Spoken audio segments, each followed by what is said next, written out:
sebaiknya panggil Bung ini, jadi lebih enak. Dan Komisi Penyiaran Indonesia mengadakan seminar literasi media terkait dengan kualitas siaran dengan tema yang diangkat mengenai masyarakat untuk bangsa.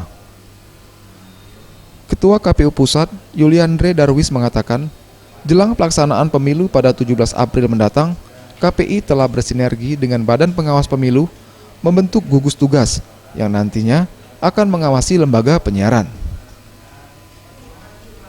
Dengan adanya gugus ini, pihaknya semakin mudah untuk mengawasi program siaran media, serta dapat langsung berkoordinasi bersama untuk melakukan penindakan jika terdapat pelanggaran kampanye dan iklan kampanye.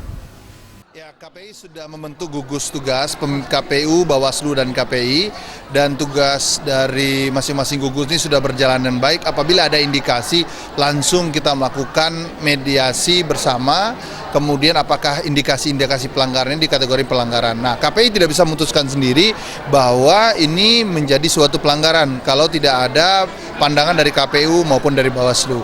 Nah, dari pandangan KPU Bawaslu sebagai penyelenggara inilah yang menjadi keputusan. Bobi Adityo Rizaldi, anggota Komisi 1 DPR RI menambahkan, pihaknya terus berupaya menyebarkan kepada masyarakat bagaimana menyerap informasi secara benar, akurat, dan tidak menimbulkan keresahan selama pesta demokrasi Pileg dan Pilpres 2019.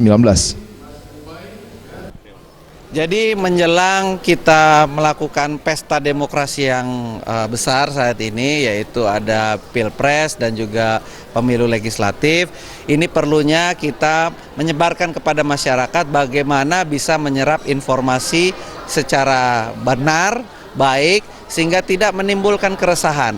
Oleh karenanya, literasi media ini diperlukan oleh khususnya rekan-rekan mahasiswa-mahasiswi atau anak-anak muda untuk disebarkan ke masyarakat luas, sehingga masyarakat luas bisa mengunyah informasi dan akhirnya bisa membuat Sumatera Selatan ini aman dalam melaksanakan pesta demokrasi yang baru pertama kalinya, Pilpres bersama dengan Pileg ini.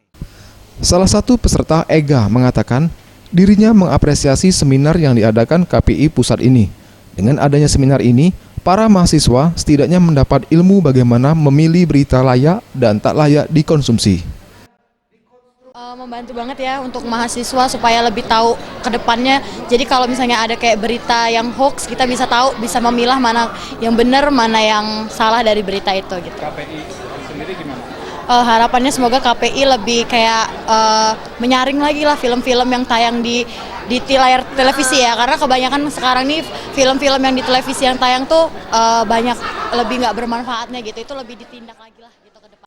Tim Liputan, Sriwijaya TV.